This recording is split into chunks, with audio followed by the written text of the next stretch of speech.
So where are we going? Nowhere. So what's the rush? You're chasing that girl, aren't you? Come on, admit it. I'm at the mercy of your sex glands, bud.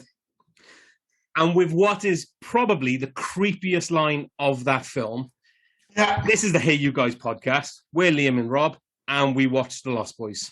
We're Liam and Rob. It makes it sound like a couple. I quite like it. And, a suitably sexy start for what is one of the sexiest movies of the 80s. This film is just dripping in filth, all the way through. It's funny you should say that, because Joel Schumacher actually said, I'll only make it if they're sexy vampires. Oh, well, mission accomplished. I mean, the thing is, everyone says about the vampires being sexy. The sexiest person in this film is Michael. 100%. He smolders like a motherfucker in this film. With the leather jacket, he's one hands. That's the weirdest thing about Jason Patric with this film. Rewatching it, I'm like, why wasn't this guy the biggest star in the world after this? I think it's because basically he had his shot. 96 was the next big film for him, I guess, was Sleepers, which was a really big hit. Oh, Sleepers is a great film. It is a great film, but the problem is he followed it up with fucking Speed 2. Cruise Control. Speed 2 was his leading man, big shot. They're like, all right. What do you mean? Such a great film. Speed 2 is that's got to be one of the worst sequels. It's so ill-conceived. Yeah. This, by the way, just to be clear, this is the Lost Boys podcast, not the Speed 2 Cruise Control podcast. But, he smolders all the way through this. He and David, I think, actually he and Kiefer Sutherland's character, David, have a lot of sexual tension. There's, most of the film, he's obviously, Star is there, as far as I can tell, only so that Michael can try and nail her. She doesn't actually do much else. I don't know why she's got that little kid with her. Why is what's the little kid's name? Star. No, not Star, Laddie. No, Star's Laddie. Why is Laddie in this film? Laddie was there. Again, I just can't make any sense of it. Randomly, Laddie was there just as company for Star. They turned Laddie just to be company for Star. So basically, they gave Star a pet. Yeah, I'm not sure if it comes through in the film. Maybe it's because it's a short runtime again, another 93-minute film. And it's just there's a little kid there. There's no real reason. Yeah, you can kind of hint at a backstory, but for the most part, I'm like, why is this little kid here? He's rubbish. He's got a stupid name, and he just kind of hangs about. But then Star doesn't do much. Like I said, she just, most of the time, she just stands around looking, and don't get me wrong, she does a great job. She's sexy as hell. Yeah. Even when Michael asks her name, the way she's Star, it's just, whoa, that is... What a way to deliver your name, Jesus Christ. It was the dancing at the concert, and we have to get to the concert straight away. Before anything else, straight away. Tim Capello? Yeah. So basically, for everyone listening, you all know him, the greased up saxophone guy, the guy with the cod piece, with those fucking hips. Unbelievable. I still believe. Oh, and I tell you what, I don't think there's been a better example of pointing in cinema history. He points his ass off. So he's pointing, I still believe. And I'm with him then. I'm like, yeah, I fucking believe as well. I don't know what we believe in, but I'm with you, bro. He's so proud of it, mind. That's his IMDb photo. Oh, 100, the guy, Tim Capello, he's still doing this now. Yeah. There's videos you see him at these fan events. He's still wearing the cod piece. Fair play to him. He's got to be in his 60s now. He's still in good nick, but he's there with the microphone, with the saxophone, the hips, absolutely killing with the hips. But this guy is a guy who clearly loved himself. There was an official music video for this, but if you look online, there's an amazing video of this guy who was obviously in the 80s, hugely popular. Yeah. And he's playing in front of a massive crowd in an arena. And they've got little clips of the movie while he's playing on stage. And usually with these kind of things, you have they'll show an abundance of clips from the movies. Instead, they just keep cutting to his bit over and over again. And on stage, he's there exactly how you expect, topless, dripping with grease, the hair, everything. And there's an array of these traditional 80s beauties kind of dancing with him. And I would say 90% of the shots of his ass. It's unbelievable. The guy's just listen, I want that camera on my ass and my hips all the time. It's unreal. Again, going back to what I said just a little while ago, it's got to be Joel Schumacher. He probably didn't say I wanted... Oh, no, sorry. This was the music video you said, not the... Yeah. Okay. Because I was going to say, if it was on his ass in the film, that's because Joel Schumacher wanted this film sexy. Oh, he wanted a sexy show. Yeah. Although saying that, I was surprised rewatching it because I can't remember any of the lyrics. I just remember that bit. I still believe. Yeah. Everyone remembers that bit. And then I'm watching it again. I'm like, dude, he gets like the whole song. Like he just keeps playing and playing. Because we said last week that he's on stage for like 35 to 45 seconds. He is there between obviously Star dancing and Michael creepily staring at her. Well, he stays like a motherfucker, doesn't he? Well, I mean, come on, mercy of his sex glands. Yeah, of course, but he does it so well. Again, the smouldering, Michael with his smouldering.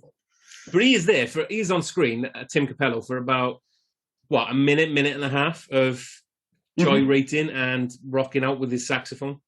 Yeah, well, it's just part of this film. I mean, it's very much a kind of movie of a moment, a specific part of history. And I'm not sure if there's, other than maybe Rocky IV, a film which is so intertwined with its soundtrack. You know, a movie where the soundtrack is so important to the movie. Like, it runs all the way through. It's like every 2 minutes, like, let's get another song in, let's get another song in. And this film only had like an $8 million budget. And Joel Schumacher went as far as to promising all these groups that he'd make their music videos if they played in the film. Well, that's the reason why Kiefer Sutherland joined the film, wasn't it? Because In Excess were doing the soundtrack. In Excess and another band. I'm not too sure of the other band. Oh, but it's In Excess. They did a duet with Jimmy Barnes on there. Is it Good Times, I think it was? Okay, because Kiefer Sutherland lived in Australia for a bit, probably with his dad filming or something. He grew up listening to In Excess. Because he found out they were going to be on the album, or the soundtrack, he chose to do the film. That's the only reason he signed to do the film. Yeah. Well, it's worked out brilliant because he's absolutely fantastic in this. But that's another one of those songs. I'm pretty sure it's not even in the film. It's just on the soundtrack because there's so many songs crammed into this film. But even then, bizarrely, Cry Little Sister, I swear to God, that song plays like 4 times in this film. They keep going back to it. That is the official soundtrack of this film. Cry Little Sister. Yeah. Oh, it was written for the film by Jerry McMahon. But it was written. He wrote it, didn't he? If we're gonna, Jerry McMahon wrote the theme song "Cry Little Sister" to the movie after only reading the script and without ever seeing a frame of the film. Oh, he's nailed it, hasn't he? But then it's hard not to associate a song with a movie when it plays 16 times in the goddamn movie. It just feels like it's carpet bombed all the way through. You're just like, they can't play Cry Little. They probably play it like twice, but it just feels like a lot, especially in like a 93-minute movie. So we got super excited at the beginning of this. Again, as always. How can you not get super excited about Sexy Sax Guy? So basically, Michael and Sam move with their mother from Phoenix to Santa Carla. To live with her father, who I'm assuming they've never met. No, they have. They clearly haven't. Well, I got the impression they haven't met, but yeah, like the whole thing with him is weird because he's out of his mind. Like again, it's another one of those like movie tropes in the 80s, like giving these characters just the strangest. Like, does he need to be this weird? I don't think so. But then that's the thing with this film. It's just weird all the way through. And it's something that's established early doors. Like when they're traveling to Santa Carla is fictional, isn't it? Yeah, it was filmed in Santa Barbara, Santa Clarita, something like that. One of the Santas in California. Santa Cruz. Yeah. But it's like when they get there, I mean, and it's one of the great shots in this film, like in terms of establishing tone and mood and stuff. It's like you've got them traveling into Santa Carla for the first time, and there's like duality throughout this entire film. It just keeps coming up over and over again. And one of the great ways to establish early doors is with that sign, "Welcome to Santa Carla." And then when they get to the other side, there's all the graffiti. It's like, "Welcome to the murder capital of the world."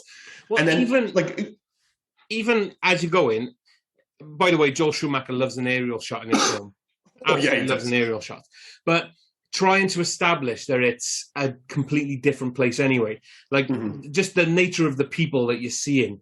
You've got as they're showing, the punks, the skaters, like all the weird. You had the bikers as well, and then the family people enjoying the fairground and everything.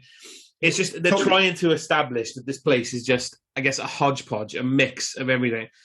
Yeah. You know what I mean? No, and I think they do it so well. Like, there's no dialogue there. There's no narrative built into this. It's just this long shot, and a lot of it is obviously not filmed with actors. It's just people on the street kind of thing. And immediately it tells you, it's like, well, there's so many different kind of subgenres or whatever you want to call it of people, like different kind of social groups, all kind of smashed in together. But not just that. It makes it clear this place is weird. Yeah. It makes it clear that this place is potentially dangerous. But by setting it on the boardwalk, and it happens all the way through the film, they keep cutting to people having fun on the boardwalk, on the rides and stuff, so that it's also fun. And that is one thing, again, that whole duality thing with this film. It's like every time something horrible happens, it's quickly followed up, usually, by something quite fun. It's like, it's quite scary here, and it's quite weird, but it's also fun. And that's the vibe of the film all the way through. It's like, even towards the end, when Star and Michael in particular having like a really serious conversation about him becoming a vampire and stuff. Even that is intercut with like Corey Feldman's character, his brother Sam, like cutting in and just saying something goofy in between. As he's hiding under the covers, of course. Yeah. But yeah, you have it all the way through. But in terms of like great visual storytelling, there's no need for, voiceover narrative. Just like look how weird this place is, and then bang, you're straight to the races. So you're right as well with the duality, especially at the beginning. We've already said, like, you're seeing people having fun, you're seeing people laughing, and showing all the different groups, but that's intertwining with thousands and thousands of missing person posters. Oh, and they're all the way through the film. Yeah, I never noticed it before. They're all, like, even when you think, like you said, it's like a light-hearted scene, there's always a missing person's poster. Laddie is actually on the milk that Michael drops. Yeah. So you so many cool touches. You're getting that. But again, it goes back to what you said about duality. You're getting the fun, energetic side of it, and then the seriousness that, okay, this actually could be the murder capital of the world. Yeah. And it's a weird one because, the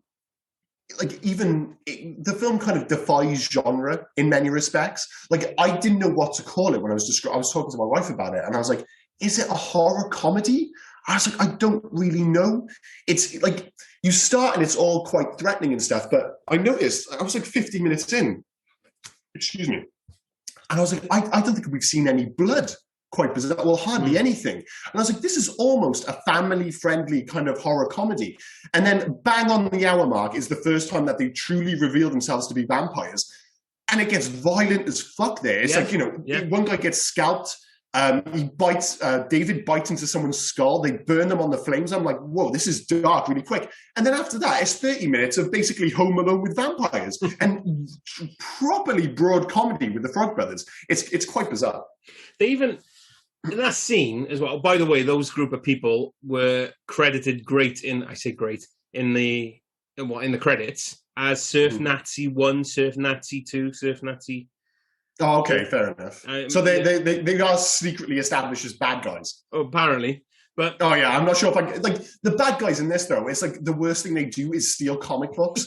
It's like when that guy's hitting on his girlfriend. It's like she is laughing entirely too hard at reading a fucking comic book. I know. And it's like when they rip the roof off the car to kill them. It's like there's just a bunch of comics. I'm like, these guys are fucking dorks. What's going on? Going back to that fire scene where it changes, like you said, it changes to them to like a straight up horror where they're just tearing people. But then all of a sudden then it goes back to smouldering, and so you've got the light of the campfire behind them and the boy band walk up the hill. And you've got the album cover as they're just on the top looking down on Michael, and they say the line, you never grow old, you never die. But you must feed. Yeah. It's a great line. Much of it. It's a great visual. It is an absolute great visual as well. It's fantastic. Again, like it's like, I think we were talking about it before, like Robin Hood, Prince of Thieves. He has like his hero moment when they all think he's dead, Kevin Costner. Yeah. And he suddenly comes up over the hill, and it's the same as that. It's like backlit from below, and the lighting doesn't make any sense from a kind of human world physics perspective. But the one thing it does is look fucking cool. Yeah. And like you said, the four of them walking up over the top, you're like, man, they look like a rock band. They totally look like a rock band. And that is one of the like, you can't escape the visuals of this film. Obviously, the soundtrack is a big thing, but this film is aggressively 80s. And it's 80s. It's kind of like at the tail end of the 80s. It's weird. It's almost like nostalgic for its own time, because 87 is like a kind of not a cutoff point, but it's where it kind of blurs into the 90s. Obviously, we think of the 90s as being this perfect cutoff, 1990. But it's like Monster Squad, another film we've done this podcast, was released the same year. And that film felt oddly early 90s. And you think of something like Do the Right Thing, the Spike Lee film. Yeah. I always thought that was a 90s film. It's a late 80s film. 88, 89 now. Yeah. And this film, it feels totally earlier 80s. Like, it's just on that edge. It's just about to kind of inch into the 90s. But it's like, no, we're going to hang on to the 80s and we are going to go big. It's so 80s that it doesn't feel like a film shot in the 80s. It feels like, like Stranger Things? Yeah. It feels like that. Like, it feels like a film shot now where they're saying, oh, look, this is what the 80s were like, where they're going so heavy on it, with the MTV, with the clothes, with the mullets. That's what the fact that they look like Guns N' Roses. It's so 80s. There is nothing more 80s than the video rental shop, for a start. Oh, and Max's jacket. Oh, that's so 80s. God, that thing is awesome. That is the thing. Like, when people think of this film and you think of like the 80s vibes, you think of the music, and of course you think of Keith Sutherland's fucking dope-ass mullet. That guy can absolutely rock a mullet. But the real 80s superstar of this film is absolutely Max, is Edward Herrmann as Max. Like you said, the video store is quintessential 80s. The clothes, the collar, like even later when he goes to dinner, he's got like the big shoulder pad suit. Oh my God, man, he is super 80s in this film. He's fantastic, by the way. Oh, he's great in this film. But I was actually, one of the things I was thinking about with this film is, well, two things actually, was even though it was like 87, I'm not sure when you watched it, I watched it like very early 90s it would have been. BBC One. And already by then, to me, it felt quintessentially like an 80s film. It never felt modern to me watching it then. I probably watched it 5 years after it was released, and already it felt like an 80s film. And I wonder, like, I was thinking, with films, how long does it usually take before they can look dated? And I think the reason this popped into my head was that I was watching Star Trek, the 2009 film, the J.J. Abrams one, which I love. Chris Pine, yeah. The first one of the new Star Trek films. And I've always adored that film. And I hadn't seen it for a few years, and I was watching it yesterday, funny enough. And it was the first time where the effects still hold up, but suddenly it looked like a film of its time because everything in it looked like an Apple advert. And I suddenly thought, it's like, there was films like Star Trek 2009, and there was Oblivion with Tom Cruise. And there was this brief period around 2009, 2010, when everything was white. If it was sci-fi, it was white because everybody wanted to look like a fucking Apple advert. And suddenly it was like, oddly, it aged the film. And suddenly I was very aware that I was watching a 10-year-old, 11-year-old film. And it's just, as I said, with this, I was like, was it by like 1990 immediately? Because it was on that cusp. Things were just inching into the 90s, and this was holding on to this nostalgic sense of the 80s, that within 2 years, it's like, this already looks like an 80s film. This already looks old. Do you know what? I didn't get the feeling. Excuse me. Sorry. No. 1 sec. Sorry, I just want to apologize.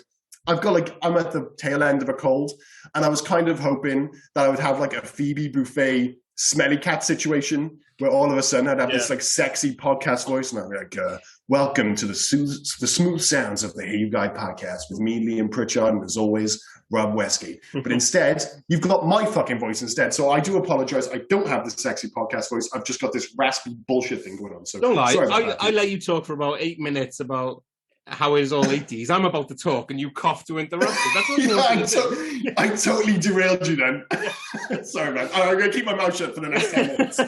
No, I honestly didn't feel that it was dated. And I don't know why. I guess it's because when I watched it, I was young anyway. So nothing ever felt dated to me back then. Yeah. For me, I mean, because I was always wearing, I suppose I was never interested in like what kind of clothes they were wearing or anything like that. It was always more just what's happening on screen kind of thing. So I've never actually felt, as growing up, I never felt that something was placed in its own time period. You know, I see what you mean. Even watching Indiana Jones, right? As a kid, loved Indiana Jones. Couldn't tell you that it was based in the 40s at the point, or the 30s. Really? Yeah, honestly. What's up? This Indiana Jones is totally contemporary movie. This 90s superhero Indiana Jones. I never actually popped them on to time frames. Mm-hmm. You know, I was just more about interested in what's happening. Obviously, Indiana Jones is. I mean, that could be a bad thing because Indiana Jones, Hitler, and all that. Well, that was the. I think it is a pretty bad example you used. I mean, I was like, do I go in 2-footed on him here? I mean, it does have Nazis in it. So I guess Triad, Monster Squad, Goonies. There we go. Yeah, but things like that. No, I agree with you I didn't watch films like Die Hard or Predator, and they didn't feel old to me because they weren't old to me. We've talked about this before. Yeah. You know, we weren't going to the cinema at that age. You know, I suddenly it was like, early 90s. I was suddenly a video shop open for the first time. We didn't get a VHS until 1990. And suddenly I go into a video shop and all these movies just felt new. They just felt new. But it's because it's not the way it's shot or anything like that. It's because the fashion, and like I said, it's so perfectly of its moment that saying it felt old wouldn't be, is not the right way to put it. It's just, I was aware that it was a movie made a few years before. I was like, I am watching a movie that's about the 80s, even though it's not about the 80s, just because everything is so on point. Okay, so we've met the granddad. We're in the murder capital of the world. Mm-hmm. Michael's gone off now to follow his dream girl. Yeah. And Sam has found his Mecca. He's turned around. He's found comic book heaven. Mm-hmm. It's a cool comic book store as well. You just said about fashion. Wearing that coat. The shirt. Yeah. He gets away with the shirt. It was like, you hardly even noticed the shirt because the coat, the duster. My fucking days, that is an 80s coat. And before we even get into Edgar and Allan, I have to ask, are their parents dead? Well, it's a weird thing. I had never noticed that before, but watching it again, I was like, there's, beyond the whole nostalgia for its own time, which I think is quite bizarre, there's definitely a nostalgia for like the hippie 60s movement. Yeah. And they're clearly 60s hippies. Yeah. But I'm not sure if they're trying to say the 60s are dead and they're just sitting in the background actually dead, because there are multiple scenes where they look dead and they're in the same position. They just don't move. It's like they just every morning, or maybe they don't actually touch them, but every morning they kind of like just plop them up behind the counter. Yeah. You know what I mean? Well, maybe that would explain the whole Edgar and Edgar. I can't believe I never noticed that Edgar Allan Poe. Yeah. I never noticed that. That's the worst. But like whatever you say about them, and as I said, they're an odd fit for this film because the comedy with those guys is pretty broad. But as clumsy as they are and as stupid as they appear sometimes, like they're pretty fearless. And they're like very well informed on vampires, but I was like, well, maybe if their parents are dead and they're putting on their show every day, it's like, well, maybe not much phases the Frog Brothers. That's for damn sure. Well, that could be why they're wearing those dark glasses all the time, because they are half vampires. They're just hiding out in the comic book shop where it's a. Or maybe it's to hide it. I don't know. Yeah, it's weird. As I said, I never noticed it before. But I'm with you. I think their parents are dead for sure. Can we ask about when you finally meet Edgar and Allan then, and these weird, deep voices they're putting on, the action hero voices? Yeah, especially Corey Feldman. He's really going for it. Corey Feldman sounds like he smoked about, and he could well have smoked about 30 a day, or maybe more. And then, but randomly, Jamie Newlander. Jamie Newlander. Jamie Newlander. His voice seems to fit. Yeah. Quite well. Well, the thing is as well, though, we don't know him from anything else. I just know him as the Frog Brother. That's it. Whereas with Corey Feldman, I've seen him in a million things. Like, I know he doesn't sound like that. Why he's doing this Christian Bale Batman voice? It's bizarre. And again, because you grow up with it, you just kind of go with it. Yeah. But watching these films again, that's one of the things I guess is that I'm invariably watching it with a more critical eye. And suddenly I'm like, well, this is a choice, isn't it? And this is a big choice. He's gone in, he's like, I'm going to do this with a really deep voice. And everyone's like, yeah, fucking go for it. Despite the fact that he's, 17? Another fact, Joel Schumacher wanted them, especially Corey Feldman, wanted them to be like the action hero. So he made them watch Schwarzenegger and Stallone films. Oh, okay. And that makes more sense. So, but that's their like tribute to Schwarzenegger and Stallone films. Well, yeah, I mean, it's actually, when you say it like that, it makes more sense. It's like if you were a 17-year-old kid and you were like, all right, we're going out and we're hunting vampires and we want to be like the action heroes of the 80s. The first thing you'd probably do is lower your voice to sound tougher. And he wears the headband and stuff and they dress in army gear. It totally makes sense in that regard. And again, it speaks volumes to the movie's quality. I think that their performances don't derail this film, because they're big performances and they don't actually fit the tone of the rest of the film, but somehow works. Weirdly, there's this weird alchemy. I just want to say the only other film that I know, aside from the random Lost Boys sequels that we'll get into in Legacy, but the only thing I remember Jameson Newlander from is the 1988 remake The Blob with Matt Dillon's brother, Kevin Dillon. Oh, I never watched it. I actually checked his IMDb, and the only other film I noticed was Bone Tomahawk, but I don't know who he is. Yeah, he was the mayor in Bone Tomahawk. But that's The a Blob, great film. If anyone ever gets a chance to watch that random remake, it's actually very good. I remember it's one of those films. It's a remake of a Steve McQueen film, isn't it, from the 50s? Yes. Yeah. I remember it's one of those, and I'm not sure, other people are, I was going to say kids our age, Jesus Christ, grown-ups our age. It's like who have that kind of close and strong relationship with like video stores from back in the 80s and early 90s, is that there's a bunch of films which I never saw, but I remember them very well as from their covers. Yes. And The Blob is one of those films. It was one of those ones I always remember seeing it in the video store and telling myself, I'm going to watch that one day, but I just never did for one reason or another. But I have very vivid memories, but only of the VHS cover. Well, see, pretty much the same, but from the VHS cover, but I actually rented it and watched it. Yeah. And I actually now own a DVD as well.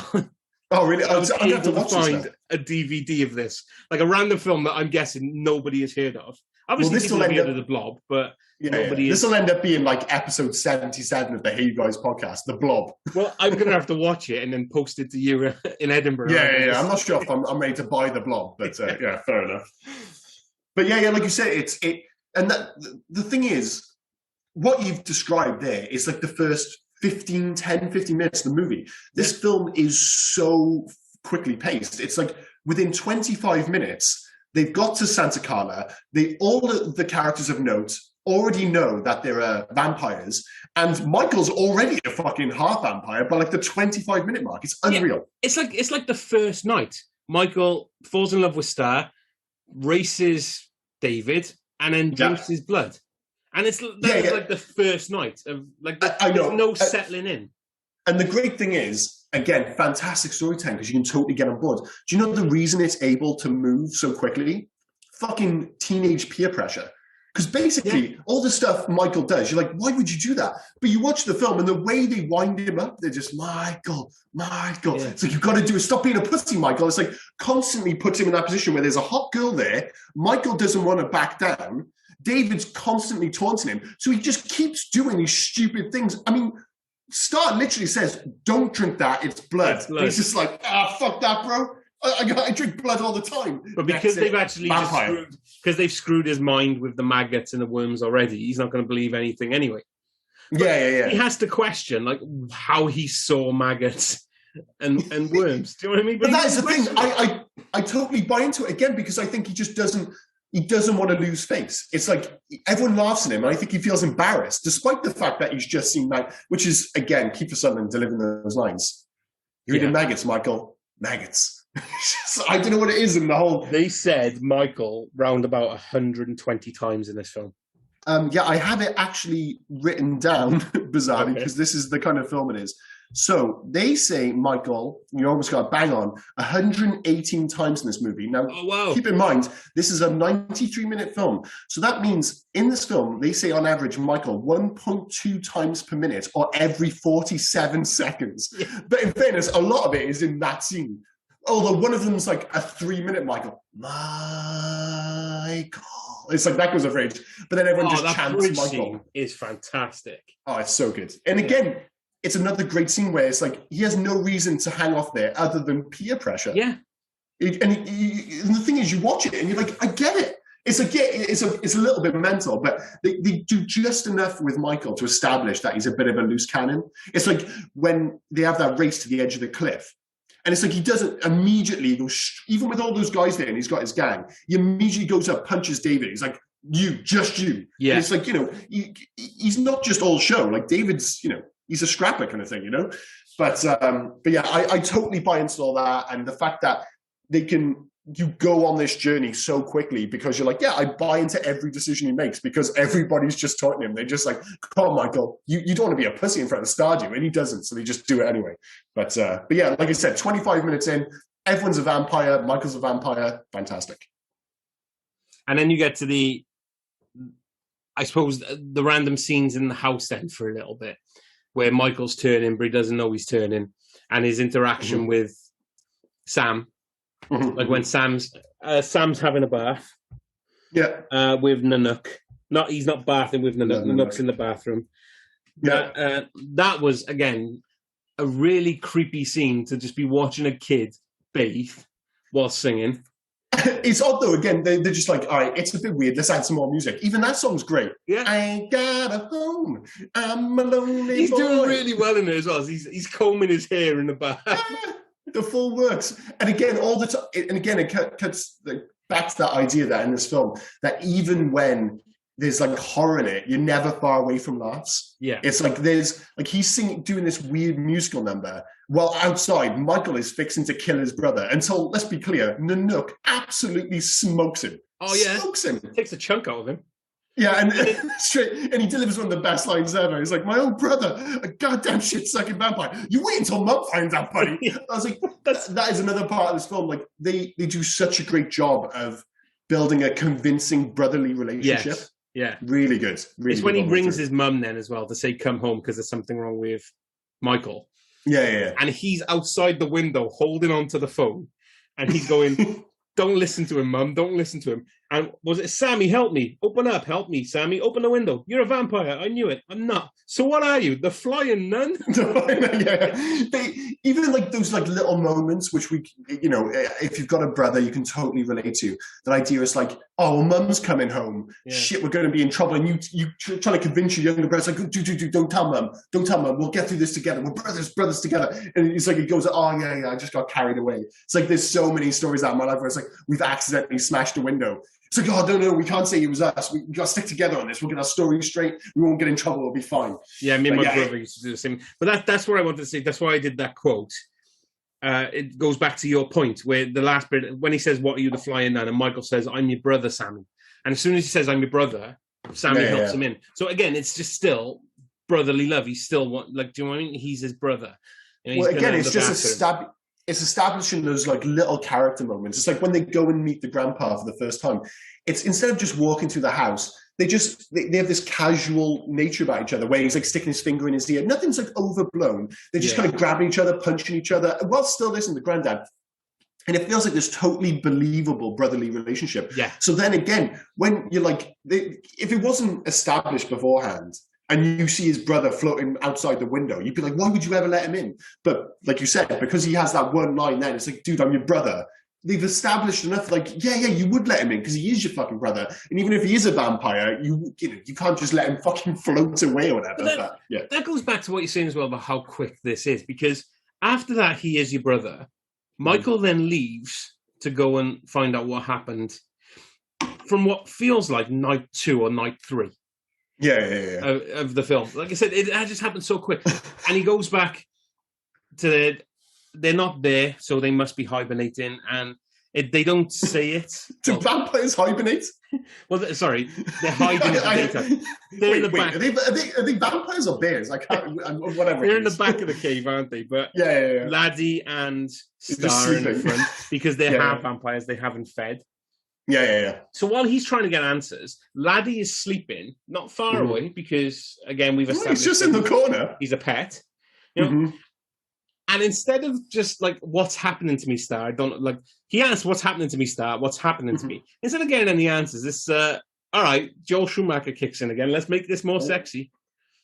By actually just adding sex. Like, she doesn't even attempt to answer. She's like, what have you done to me? What have you done to me? It's like, oh, I don't know what to say. I'll give him some sex. And again, crying little sister comes in again, and it's all very 80s montages, a lot of soft focus kind of drifting in and out. But like you said, Laddie's in the corner, probably watching. Let's be honest, this is a weird ass sexy film.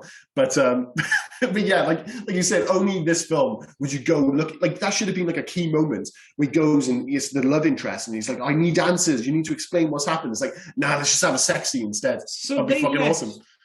They let you think that Star and Laddie are the same as Michael. They're half vampires, right? Yeah. So they've got to be quite new, like a week old or something, because they told Michael if he doesn't feed, he's gonna die.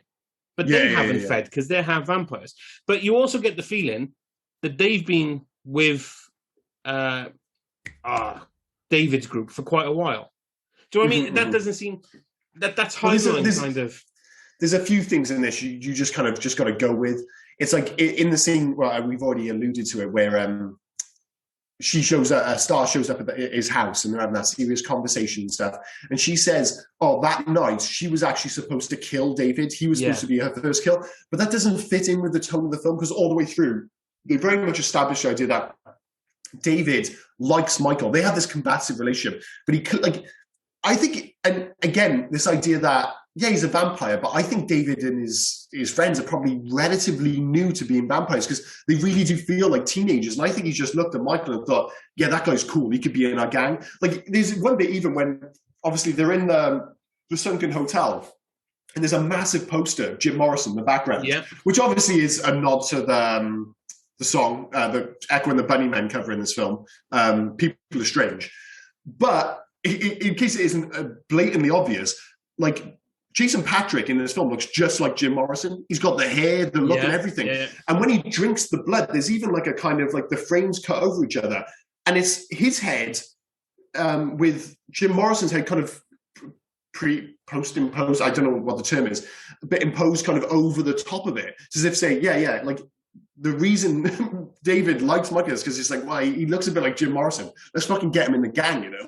Well, and that's all the way through. I don't buy the idea that David wanted Star to kill Michael. I think David very much wanted Michael to be in the gang and to be the fifth vampire. Yeah, I get you with that. It still doesn't give me any feeling of time frame, though, with how long Star and Laddie... Because watching this film previously, I always thought Laddie was probably like a 60-year-old in a 12, like Homer from Near Dark, who has been a vampire for like 50, 60 years, and he wants a companion. Yeah, I didn't get that from with Laddie. I thought he still felt like a kid. And I mean, I'm kind of jumping into facts a bit here, but one of the alternative ending for this film, rather than the kind of quite comedic, very comedic final shot of this film, it was supposed to be back in the sunken hotel. And David, the idea is that he doesn't disappear then because he doesn't actually die. Yeah. So he goes back, and there's a mural on the wall, like The Shining style, where you see a picture from 1900 with David in the picture looking exactly the same. So you know, establishing that he's like 100 years old or maybe more. Like, I just don't get that. I don't think that suits the vibe of the film. I think he still very much feels like a teenager. Like, you know, they might have been doing it for a while, but I just don't buy into this idea that he's 100 years old or Laddie's fucking 60, because Laddie acts like a child. Yeah. Okay. But I don't know. Like you said, maybe they haven't really thought it through. They're just listen. I think more because I was watching Near Dark and Lost Boys around about the same time, that you kind of get that feeling. You know, you kind of Yeah. No, I know what you mean. Impose over them kind of thing. So we're in the cave now, where all the vampires. He finds out he's a vampire now. So they've called the Frog Brothers to come and help them. Mm-hmm. So the Frog Brothers tool up. They nick Granddad's car. But this is after the murder shot, isn't it? Where they actually go into the campfire and kill all those guys. Yeah. So we've had like 59 minutes of this being relatively low-key violence, then super violence, and then this last 30 minutes when, as you say, the Frog Brothers get very heavily involved, and it becomes... Did you not think it's starting to feel a bit like the Monster Squad for the last 30 minutes? Well, especially when they actually go into the cave, and again, another great line, "You killed Marco," which is just... yeah, totally. Marco, I always feel bad for Marco, because I don't think he fits in this film at all. They stab Marco, they get covered in his blood, and after that, it all just feels monstrous, especially when they tool up again, for it to become it's very Home Alone, and it's very much a haunted house situation. One thing I've never noticed before until this previous watching, this actual latest watching, that is some glittery blood. Glittery blood? Glittery. I never noticed that. Yeah. It's weird blood for sure, but I never noticed it was glittery. Oh, you need to go back and watch it. When the two Frog Brothers get covered in it, and then they go back out and they're in the car, and they're able to drive off, and they're just soaked. That stuff was shimmering. Yeah. It's quite goo-like, isn't it? It was like, all of a sudden, we're in a Twilight film where you shimmer in the but only it's still a slightly different film where it's like, do they shimmer like in Twilight? Well, only their blood after they've been stabbed through the chest. Yes. So, you know, it's still pretty dark. But that is one of the things with this film. It's like, once you get to that point, you spend all this way through the film establishing that these vampires are pretty cool. They don't actually get much characterization beyond David. It's the David show, and the other three guys are there just as the backup singers. Brilliant. This is very much, I'm the rock star of the group, and this guy plays bass, Paul plays fucking tambourine, and Dwayne plays the drums, but only everybody's paying attention to David because he's the lead singer, But again, even though David gets 99% of the lines of the four of them, yeah, you still don't know much about David. You don't, other than he's just bad at, like, Kiefer, I don't think anyone has done, and I'm not sure he's quite a teen, but late teens, early 20s, what we call it. I'm not sure if anyone has been so threatening as a young adult as Kiefer Sutherland. Like, when I watch this film, it immediately makes me think of him playing Spider in Stand By Me.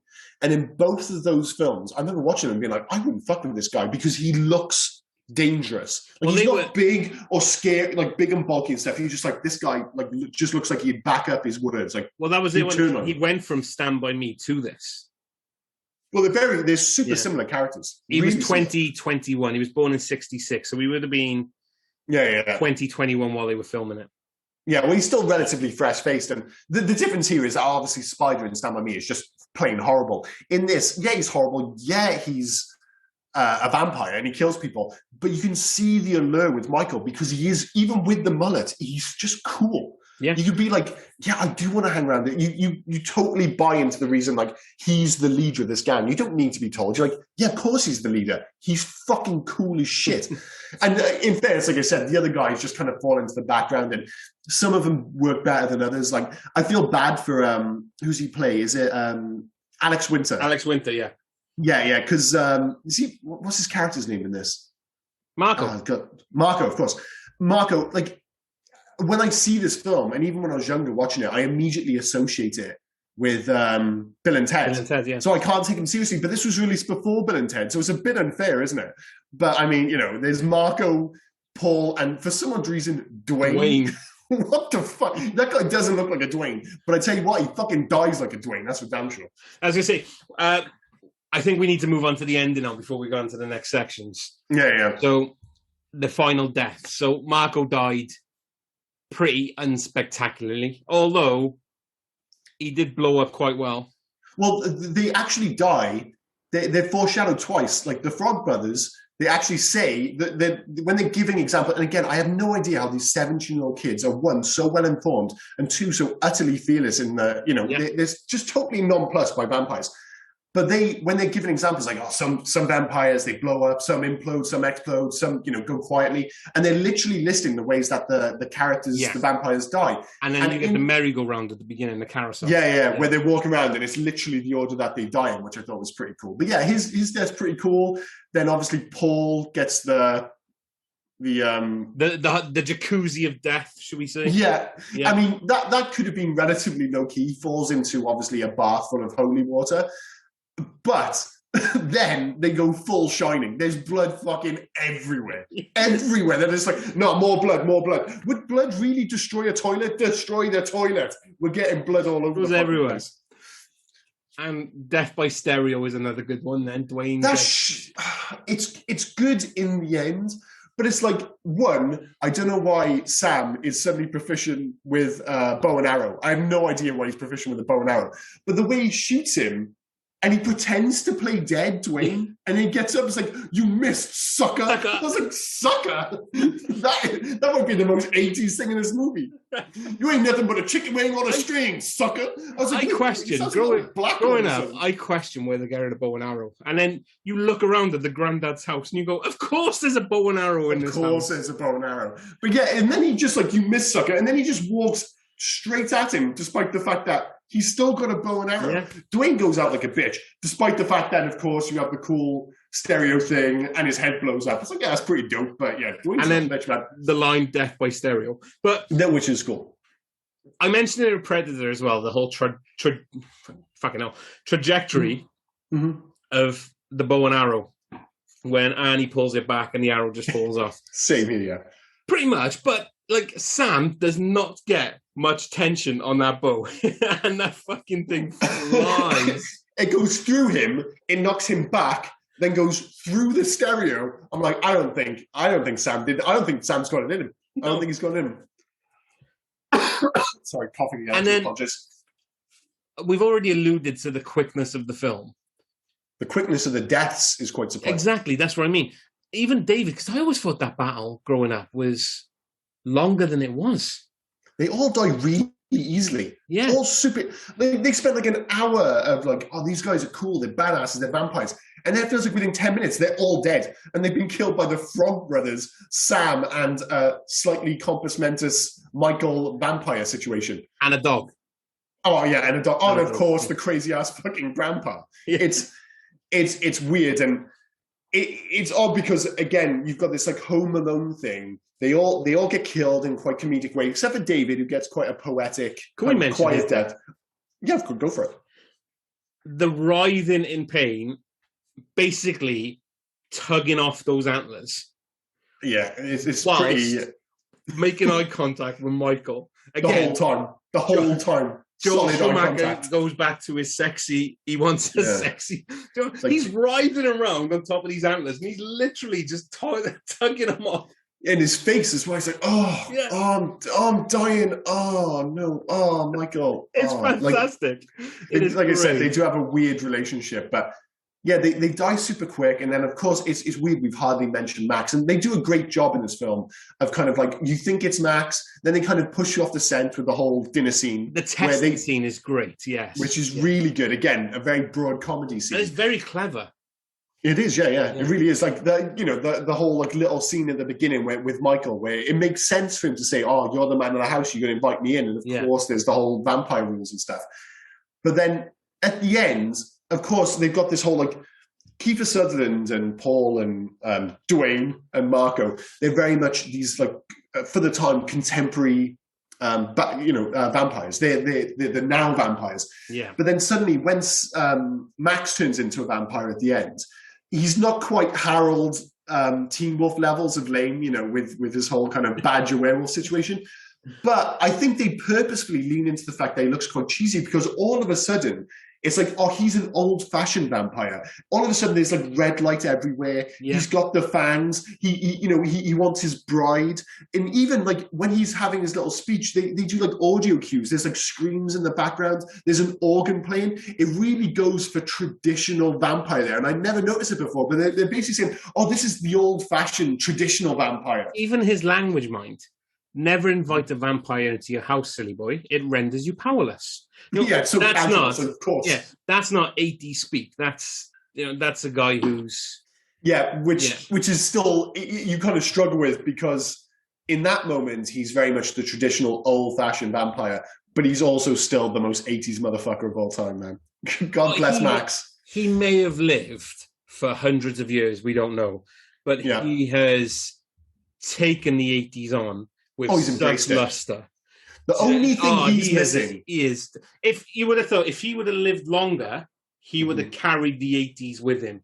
It looked like he's just accepted that. This is my time. Yeah. Literally, the only thing missing in that film is like, and it would have suited him so well, is like a piano key necktie.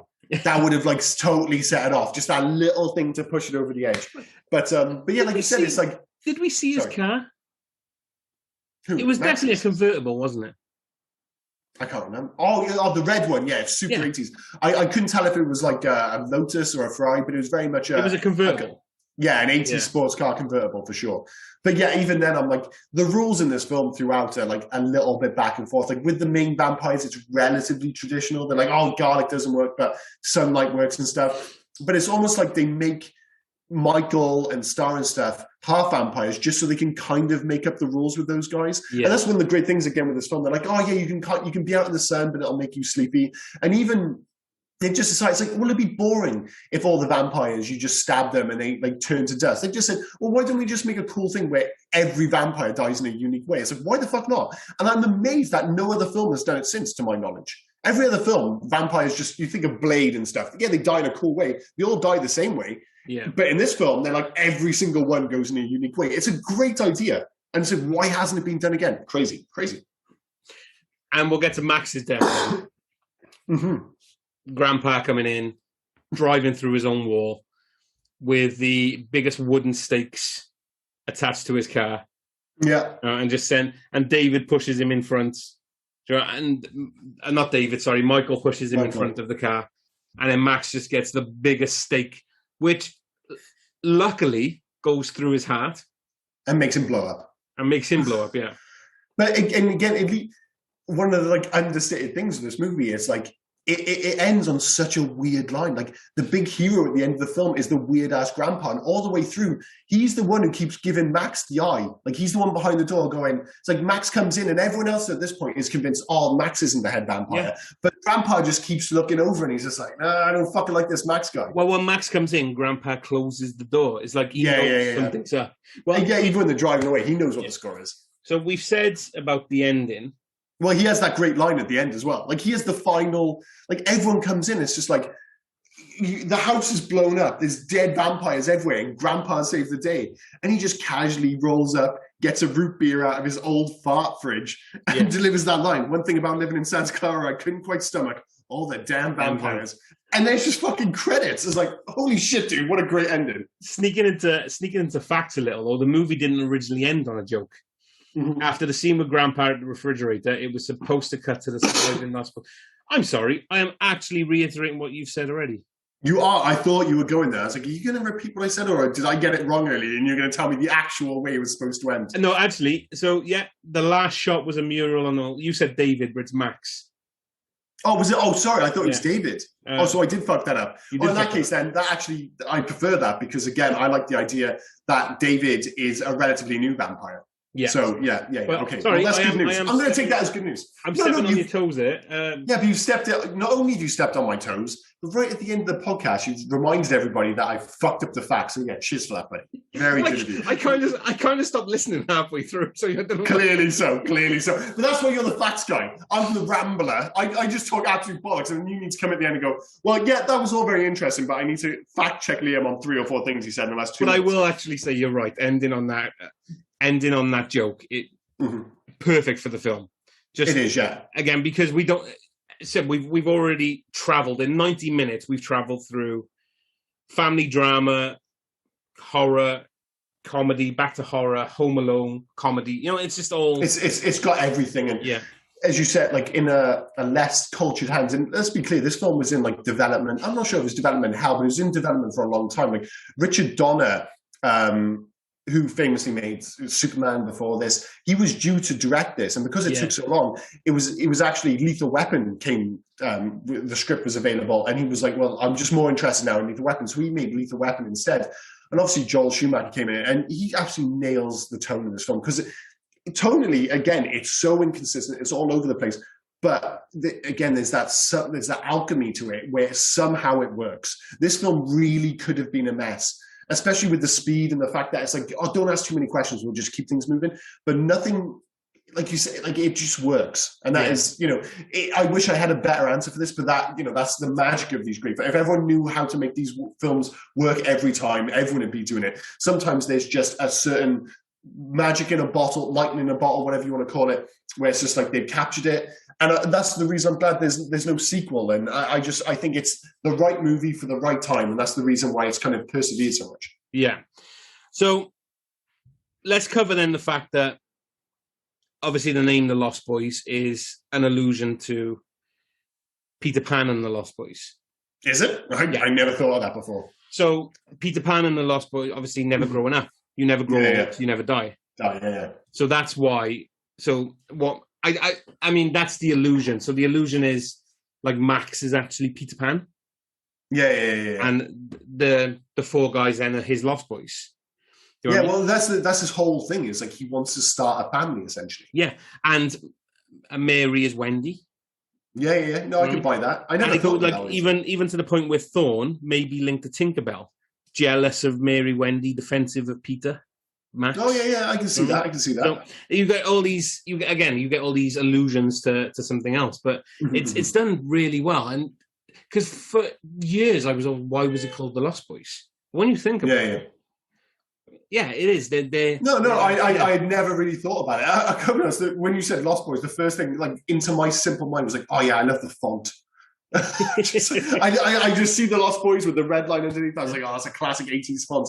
But no, now that you've said it, I've never thought about it. I didn't actually read that up in any of the research I did, because obviously I hadn't done enough research. But it absolutely makes sense. Really does. And again, adds an extra layer to this film. But yeah, definitely. So should we move on to facts? We've covered a lot of them, but I guess I got a couple of good ones. I know you said go for it as well. So, this movie invented the phrase "vamp out," which had passed its common usage onto Buffy, which was quite interesting. I've already said the film is titled after the companion of J.M. Barrie's Peter Pan, who remained forever young. And when asked why he did the film, Joel Schumacher simply stated, "Vampires are hot. They're the only erotic monsters. Frankenstein is not hot." No, he's not. They are very much, and this goes back to the Backstreet Boys. You see that music video, and it's like they're all dressed up. The only sexy one of always is the vampire. You can't make a sexy mummy. You can't make a sexy werewolf. It's like the sexy monster is Dracula. Is vampires. I love how you went to the Backstreet Boys. I don't know why that's the first. Well, I just thought. That's a classic. Like they what was the everybody, yeah. Like they have that video, and obviously they wanted to look sexy because this is a 90s boy band music video, but they can't do it. It's like Aaron Carter, whatever. It's like, yeah, they're trying to make him look sexy because he's Aaron Carter in a Backstreet Boys video, but he's dressed like a fucking mummy, so he looks like an idiot. Absolutely true. The only sexy monster is a vampire for sure. Corey Feldman almost wasn't in the movie. At the time, Corey struggled with drug abuse at a young age and showed up to work coming down from a cocaine binge. Jesus Christ, already. Joel Schumacher was very upset that Corey kept dozing off and wasn't able to continue filming, so he fired him, but hired him back the next day after Corey apologized and swore to come to work prepared from then on, which he did. So that's amazing, because if he had been fired for good, we may have never had the late 80s Corey universe, because this was the first film with Corey Haim and Corey Feldman in together. Another reason that this film feels so uniquely 80s, because when I think of the 80s, I do think of Corey Feldman and Corey Haim together. You get License to Drive, Dream a Little Dream, two others. Yeah, they did together. They're just total 80s duo, but I think I think they both kind of led to each other's downfall to a certain extent. But you've gone through it for the last hour, how sexy David is. So sexy. We said Michael was said about 118 times. If we went back and said how many times sexy was said in this podcast, we're looking at quite a few. Oh yeah, I think I'm pretty sure the first 17 words of this podcast I said were all just sexy. It's like every time you said something, like, yeah, sexy, dude. The reason why I go back to that, sexy. The reason why I allude to sexy is because Jim Carrey was considered for the role of David. Oh my God, that would have been fucking horrible. That would have been horrible. And again, it's another one of those films. These films we go back and we revisit, and one of the things that keeps popping up is like they've nailed the cast. Yeah, like Jason Patric. Yeah, sure, his career wasn't maybe as good as it should have been after this, but he's so good in this. It's like the Jim Morrison looking kind of like late teen. And again, I think the Frog Brothers are fun and stuff like that, but I really think the film hinges on Jason Patric as Michael and Kiefer Sutherland as David. I think that is the core of the film, and the fact that those two are just absolutely nailed on. They're just so convincing in their roles. It makes the rest of the film work. Couldn't see Jason Patric playing off Jim Carrey. Or Carrie, however you want to say his name. No, that wouldn't have worked. Thank God Kiefer Sutherland was cast. So a couple more from me.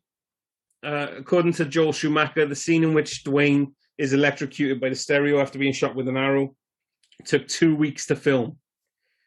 The entire shoot only took 3 weeks.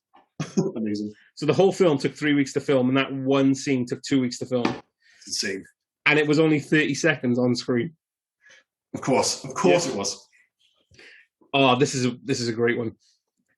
Joel Schumacher begged Alexander Winter.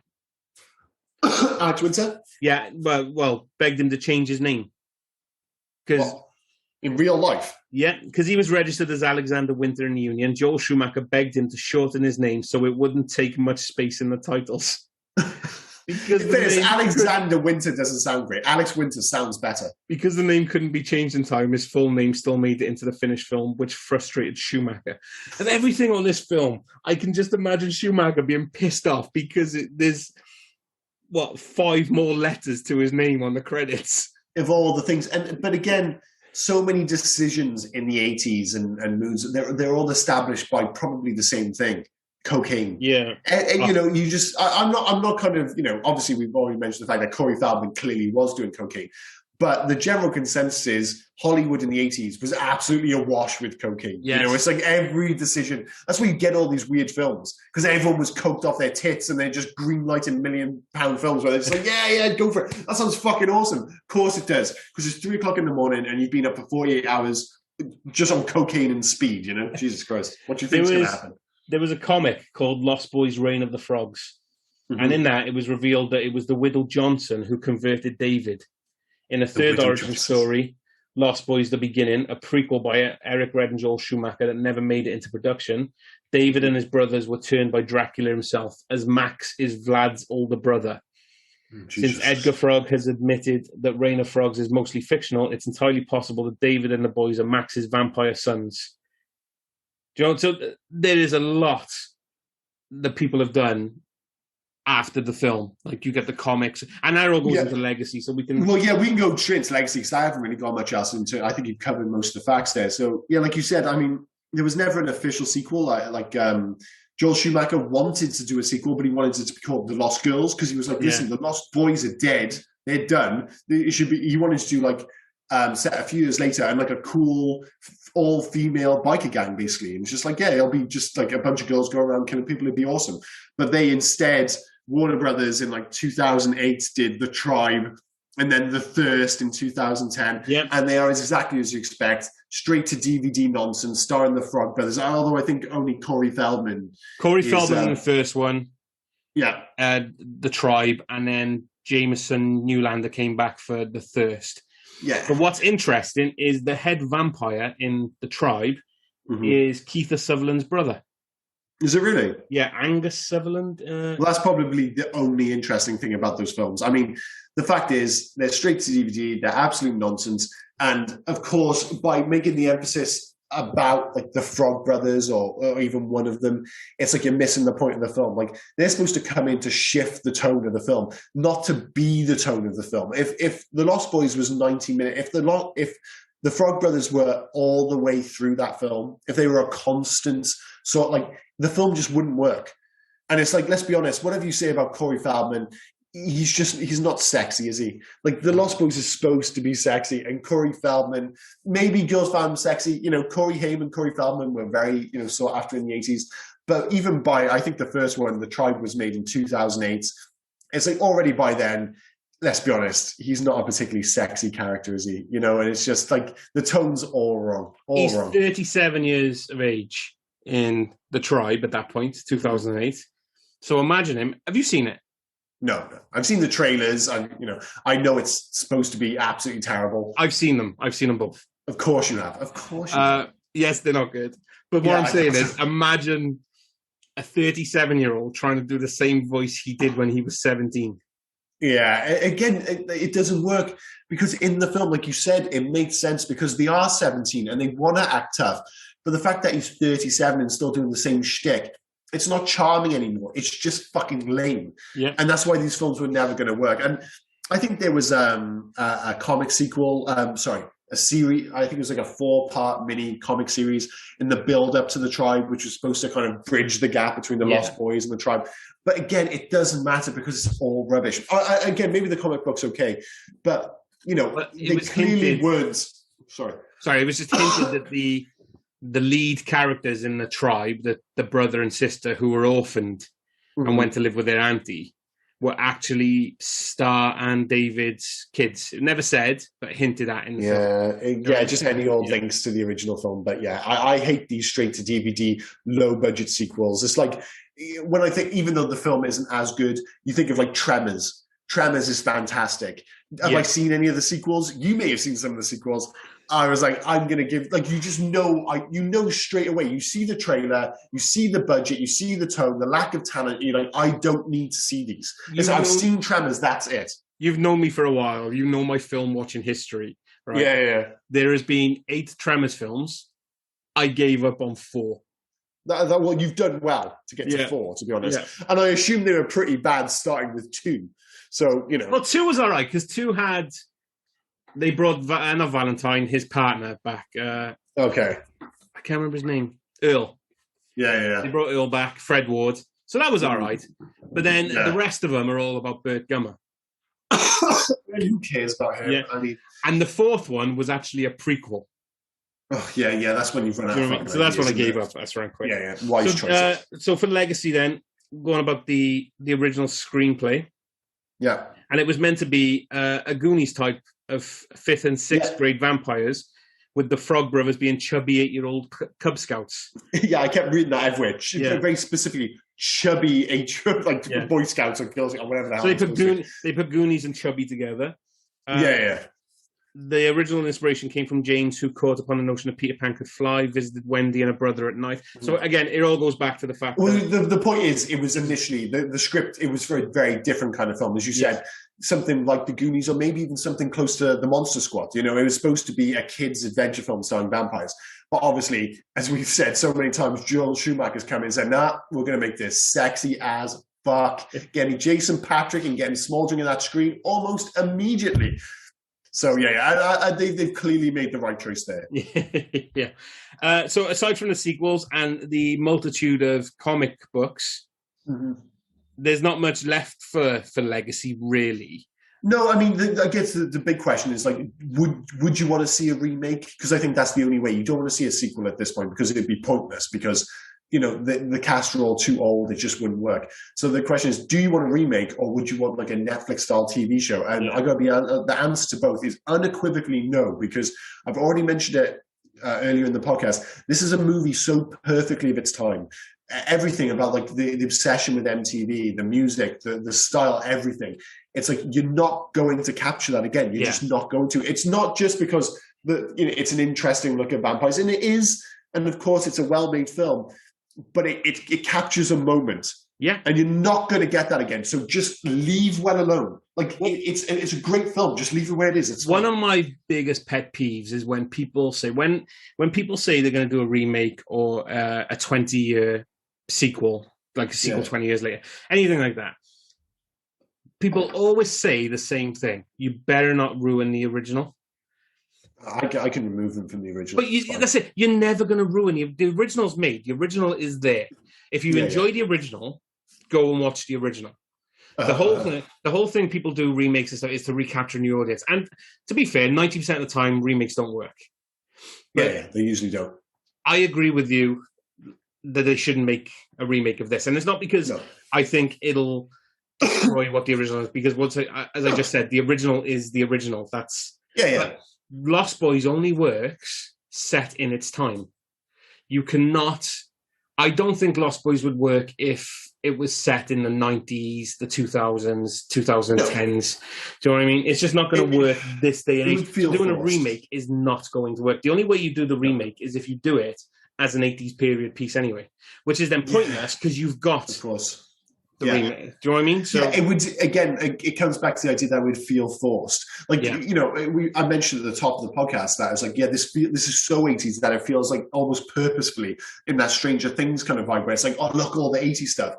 But because you know it was filmed then, it doesn't feel forced because you're just like, well, it was just a moment in time. Yeah. But if you try and recreate that, it will feel forced. It will feel... And like I said, it's just one of those... If they made a remake, would it ruin the original? No. It's like the Total Recall remake didn't ruin my love of the Paul Verhoeven original. Nope. At all. But it's like, right, it exists. I saw it. It's totally forgettable. It's exactly what I imagine this would end up being. Like, it's a competently enough made film, but it doesn't have that magic. And it's the same here. It's the same when we did the... Big Trouble in Little China podcast, where people were talking about doing a remake. It's like, you can't do that film without John Carpenter and Kurt Russell, because they're the magic, they're the secret sauce that makes that film work. And with this, beyond David, Michael, and stuff like that, what makes it work so much is just that sense of place and time. Yeah. And if you remove that, the magic's gone. And a lot of the times, the remakes, if they weren't called the names of the original films, might have been all right. You've already said with that Total Recall one. If that wasn't Total Recall, if that wasn't named Total Recall, Do you know what I mean? You wouldn't actually put it to the other and say, "Oh, yeah," because they were always saying that this was going to be better than.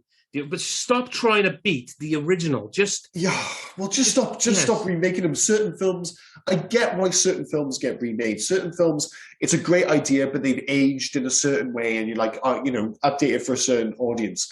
But there are like a lot of films just don't go near them. This is one, obviously, Indiana Jones, Back to the Future, go without saying and stuff.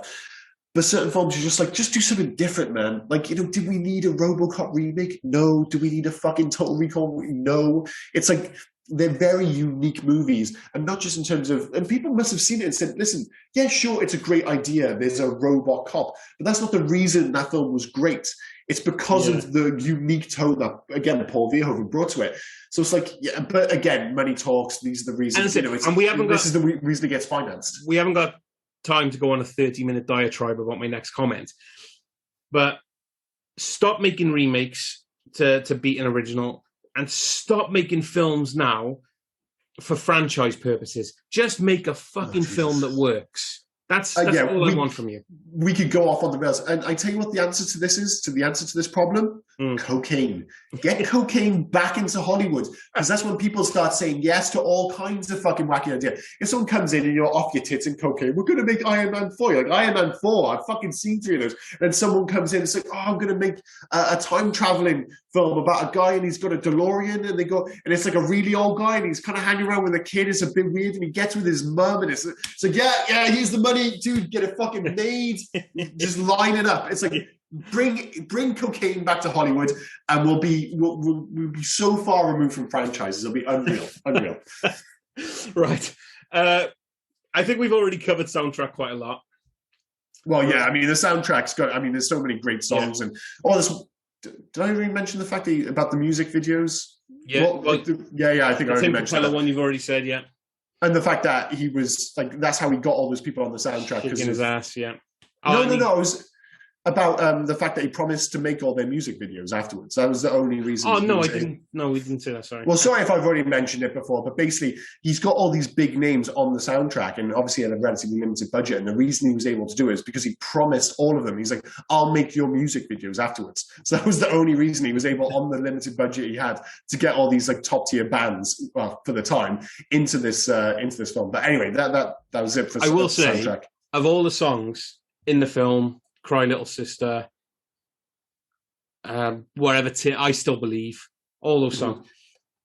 The cover of People Are Strange is perfect for this film. The Echo and the Bunnymen one. Yeah.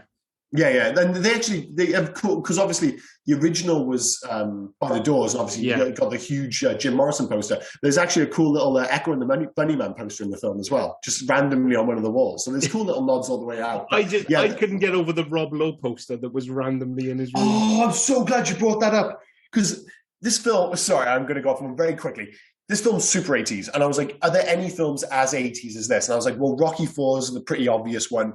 And the only I was like, well, there's all the what's it called, Breakfast Club, and basically all of the John Hughes films. And there's like obviously quite a few nods to John Hughes films, but there's in Sam's bedroom, he's got an absolutely gigantic poster of Molly Ringwald from the Breakfast Club. I'm like, oh, that's pretty cool. But then on the other door, he's got a really homoerotic poster of Rob Lowe. Which I was like, what the hell's that doing there? And the only thing I could think is that Joel Schumacher directed St. Elmo's Fire. That's the only reason it was there. That's a fact I didn't allude to, yeah. Fair, but why is it such a sexy picture in a young boy's bedroom? Well, because Rob Lowe is a sexy man. Yeah, but does he need, like, dude, that let's not beat around the bush. That poster is gay as fuck. If I walked into if you were a single man and I walked into your house and you had that picture framed on your wall, I was like, Rob, is this something you need to tell me? Because you're telling me with that goddamn poster. Like that picture does not belong in a straight man's bedroom or house. Sam just enjoys fashion. And we've already noticed from his coat and his shirt and everything he wears. What Rob Lowe was wearing, Sam just enjoys it. Well, we'll give him the benefit of the doubt, but yeah, that poster is amazing. It's so sexy. It is so great. Sexy, Rob Lowe. It is great. Right, really quickly, video games. The last thing before we get to the ratings. Video games. Okay, so there was never a video game based on the Lost Boys, but in 2015 there was one of those like weird hack things. So basically, somebody took a game. It was called. Oh, what was the original? Sorry, let me just get through my notes. I'm making an absolute mess of this. Shadow of the Ninja is a NES game, and basically somebody took that game, hacked it, and turned it into Lost Boys: The Frog Bros. It's called, and it's a ninja game, but instead of being a ninja, you're playing the Frog Brothers, and you're running around and you're trying to stop David's master plan. Like all NES games from the era, it makes no sense. You're fighting snakes and fucking soldiers and stuff like that. But the more important fact is like there was never a video game based on this. No. And, in terms of if you were going to make one now, the only thing I could think, and I think I've used him as an example before, but Don't Nod, who created Life is Strange, a graphic adventure, I thought if they did something on this where at the start, the emphasis is on Michael, and it's like you moving to a new town, but it kind of elaborates on the tone. So it's like him getting, coming from Phoenix, moving to Santa Clara, trying to, I assume at some point they'd have to go to school or get a job, dealing with like day-to-day life, and then suddenly get involved in, with vampires and all this other nonsense. So it's very much a kind of, as I said, graphic adventure, not a lot of action. It's about him dealing with living in Santa Clara, being in a new place, dealing with his issues at home with his family, and then, of course, dealing with becoming a vampire and getting all sexy and stuff. So that was the only thing I could think, because I don't think this works as like a traditional action game at all. I would go the other route. I mean, I really like that idea. The only thing I was thinking is like a Silent Hill-esque. Oh, yeah. Well, I mean, I love Silent Hill, but is Santa Carla, like, is it spooky enough to work as... I know. I mean, if you look I know what you mean, because it's got such a great sense of place. Or even if you're going through the caves, they could elaborate more on the cave system. Yeah, no, I like it. The kind of like the darkness you get from Silent Hill, and you're being followed by Pyramid Head or anything. You could make the vampires more, and especially, like we said, they all go out in different ways anyway, which makes for fun. Which makes for fun gaming. Yeah. For me, so no, totally. I actually quite like that, because, as I said, a big part of this film is the location, and that is the thing with Silent Hill. The one thing you don't really like, the protagonists aren't as important as Silent Hill itself. So you could actually call the game like Lost Boys Santa Carla, and it becomes very much about Santa Carla itself. Yeah. So yeah, I think that's actually a pretty cool idea. I like it. All right, I'll let you go first, mate. Okay. What would you rate it, and would you recommend it to others? I would totally recommend it to others. As I said, I think this totally stands up as a film about the 80s, about its time. And in the same way, if you were making this film now and you said, I was making it about the 80s, I would totally buy into it. I think the performances, the effects, other than one or two shots when they're having a fight at the end, it all holds up. Some of the overhead shots can get a little bit much, but for the most part, I think it totally works. The pacing's amazing. It's super zippy. So again, if you commit to this, you're committing to an hour and a half. It's over before you know it, in a good way, of course. In terms of an actual rating, I would say this is a 4-star film. But again, a very positive 4-star film. I think it would be... It's not a 5-star film. It's not got enough to it, maybe, but it's a very strong 4 for sure for me. Cool. Growing up, I absolutely loved this film. I still love this film. Yeah, it's 4.5 stars for me. I'm giving it that extra half. See, you just every week. I thought we'd do a 5-star system. You're very quickly turning this into an unofficial 10-star system. It's 4.5 because I want to give it 5, but like you said, there are just some things that it trips up on, but not enough. Do you know what I mean? There's nothing wrong with it. I think the film could be almost perfect and not be a 5-star film, if that makes sense. And I know that sounds a little bit ridiculous, but I think this is one of those films where it doesn't do anything wrong. I look back, I enjoy everything about it. It's a fun ride. It's a really good 4-star film. There's nothing wrong with it at all. But I'm like, can I give Lost Boys 5 out of 5? I was like, I'm not sure about that. But yeah, we'll go with your bullshit 4.5. Yeah, fair enough. I'm with you. Bullshit 4.5. Absolute bullshit. Would I recommend it to others? I have recommended it to others. I have recommended it to people who have never seen it before and come back and said they can't get over the mullets to enjoy the film. Oh, you've got to get it. I'm with you. This is one of those films where if someone says, I haven't seen The Lost Boys, my immediate, it's like, you haven't seen the fucking Lost Boys? Like, dude, sort it out. Like, watch The Lost Boys. There's, like, we said this before. just because we love these films, we're not automatically saying, of course we would tell people to go watch it, because some of these films belong in that time and we're so caught up in the nostalgia. And you watch it again, I'm like, I'm not sure if I'm telling you. Like, you know, like we said with the Monster Squad, we both love the Monster Squad. I wouldn't tell the average, you know, guys I work with in the office to go and watch the Monster Squad, because if they have no nostalgia attached to it, I don't think they'd enjoy it. But I'm like, dude, you'd fucking enjoy Lost Boys. I would still recommend it, even if people have come back to that. You should watch this film. And even if you've seen this film, go ahead and watch it again. It's fantastic. Totally. It's great. It holds up. It is a solid 4.5 star film. It's a bang on 4.5. That's not 9 out of 10. We're working on a 5-star system. This is an absolute nailed on 4.5 star film. Yeah, we need to go on the Just Eat rating that's randomly got 7 stars. Yeah. Just bullshit. 7-star rating. Like, what's that about? What the fuck's going on there? Yeah, so 4.5 stars, we'll agree, I suppose. And yes, go and watch it. Tell your friends. I think that was a perfect example. If you've seen this film before, go watch it again, because it holds up. I really did enjoy this. And I haven't seen this film for, I'd say, best part of a decade.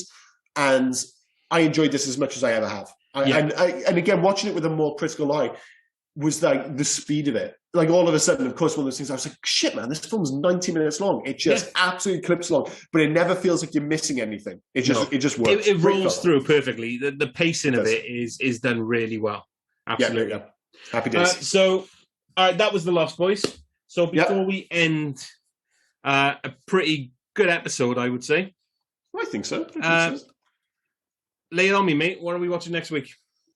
I realise we're a little bit short on time, so I'm going to get this very quickly out of the way. We're doing Ghostbusters. We're doing one of the big ones. Wow. This is, to my mind, up there with your Die Hards, your Predators and stuff. Back to the Future, even. This is one of the big movies for me from the 80s. So I'm super looking forward to going back and revisiting this. Well, I suspect it'll hold up. But Ghostbusters. And I think it's perfect timing. You know, after the poorly received remake and ahead of the what is ostensibly Ghostbusters 3 in real money, I suppose. I think it's a great time to go back and visit what I think is probably, spoiler alert, one of the best movies of the 80s. So looking forward to this one. So hopefully you've picked a 5-star film. I'm giving my rating straight away. Oh, dude, let's not fuck around. We're not going to have any of this 4.5 star bullshit. Ghostbusters is a 5-star film. So, spoiler alert. Super excited to rewatch this again. No, it'll be good. So, if you can, join us next week for Ghostbusters. Should be awesome. But as always, dude, this has been super fun. Yeah, had a great time. Thanks for listening. Cheers. Bye-bye. Oh, yeah, and before I forget, because I always forget, here's Rob telling you where you can actually find us. Yeah, so we're currently on Facebook, Instagram, and Twitter under Hey You Guys 80s or at Hey You Guys 80s. And we're also on email at heyyouguys80s@gmail.com. Please feel free to drop us any emails, any recommendations, or any reviews you have. But whilst we're on about that, wherever you get your podcasts, please also smash the subscribe button. Yes, I said smash. It's fine. Don't worry about it. It's fine. Leave us a review. And leave us some 5-star ratings as well, but make sure they're 5-star ratings. Yeah. We're not interested in 1-star, 5-star. If it's not going to be 5-star, don't go smashing anything. Just leave your opinion to yourself. 5-star ratings only. But yeah, if you could do that, we'd really appreciate it. Thanks, guys. Thank you. See you next week.